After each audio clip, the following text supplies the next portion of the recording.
तिगाव ग्रामपंचायतीच्या मेरी पंचायत ॲपवरील कामात तफावत, चौकशी अधिकाऱ्यांकडून दोषींना वाचवण्याचा प्रयत्न. आमगाव तालुक्यातील तिगाव ग्रामपंचायतीमध्ये 15वा वित्त आयोग आणि सामान्य फंडातून झालेल्या विकास कामांबाबत गंभीर अनियमितता समोर आली आहे. मेरी पंचायत ॲप्लिकेशनवर कामांची नावे दुसऱ्याच व्यक्तीच्या किंवा फर्मच्या नावाने दिसणे आणि जुन्या कामांचे फोटो अपलोड असणे असा खळबळजनक प्रकार गावाचे उपसरपंच संदीप तिर्ले यांनी उघडकीस आणला. या प्रकरणावरून 9 फेब्रुवारी रोजी झालेली तहकूब ग्रामसभा चांगलीच गाजली.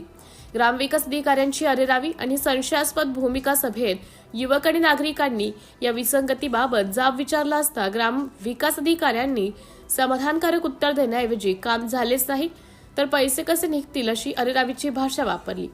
मेरी पंचायत ॲपवर काहीही दिसत असले तरी माझ्या कागदावर तसे नाही असे विधान त्यांनी संतापून केल्याने ग्रामस्थांमध्ये संशयाचं वातावरण अधिक गडद झालं आहे. तक्रार आणि जिल्हा परिषदेची दखल. या प्रकरणाची गांभीर्याने दखल घेत तक्रारदार नरेश बोबचे यांनी 12 आणि 16 फेब्रुवारी रोजी जिल्हा परिषदेचे उपमुख्य कार्यकारी अधिकारी पंचायत वासनिक साहेब यांच्याकडे लेखी तक्रार केली. त्यानंतर 5 मार्च रोजी सरपंच, ग्रामविकास अधिकारी आणि ऑपरेटर यांचे बयान नोंदवण्यात आले. आश्चर्याची गोष्ट म्हणजे या सर्वांनी मेरी पंचायत ॲपवर जुने फोटो कसे काय दिसत आहेत याबाबत स्वतःच आश्चर्य व्यक्त करून हात वर केले. चौकशी की वेळ काढूपणा. उपमुख्य कार्यकारी अधिकाऱ्यांनी विस्तार अधिकारी पराते सर यांना 2 दिवसात चौकशी करून अहवाल सादर करण्याचे निर्देश दिले होते. त्यानुसार 12 मार्च रोजी जिल्हा परिषदेचे सहाय्यक गट विकास अधिकारी आणि विस्तार अधिकारी पराते चौकशीसाठी तिगाव ग्रामपंचायत येथे पोहोचले.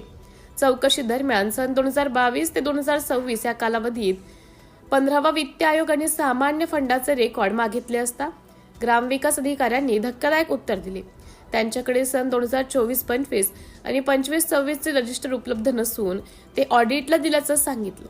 मात्र हे ऑडिट नक्की कोणाकडे सुरू आहे याची कोणतीही स्पष्ट माहिती दिली नाही. तक्रारदारांचा संशय, रेकॉर्ड मॅनेज करण्यासाठी वेळ दिला जातोय का? चौकशी अधिकाऱ्यांनी ग्रामविकास अधिकाऱ्यांना रेकॉर्ड सादर करण्याची वाढीव वेळ दिल्याने तक्रारदाराच्या मनात संशय व्यक्त झाला आहे. वरिष्ठ अधिकाऱ्यांनी 2 दिवसात अहवाल मागितला असता चौकशी अधिकारी संबंधित दोषी कर्मचाऱ्यांना वाचवण्याचा प्रयत्न तर करत नाही ना? गहाळ असलेले रेकॉर्ड नव्याने तयार करण्यासाठी हा वेळ दिला जात आहे का, असे प्रश्न आता उपस्थित होत आहे. उपसरपंचाची अनुपस्थिती ठरते चर्चेचा विषय. विशेष म्हणजे ज्या उपसरपंच संदीप तिर्ले यांनी हा भ्रष्टाचाराचा मुद्दा चव्हाट्यावर आणला आणि ग्रामस्थांना माहिती दिली तेच उपसरपंच 2 वेळा चौकशी दरम्यान अनुपस्थित का राहिले.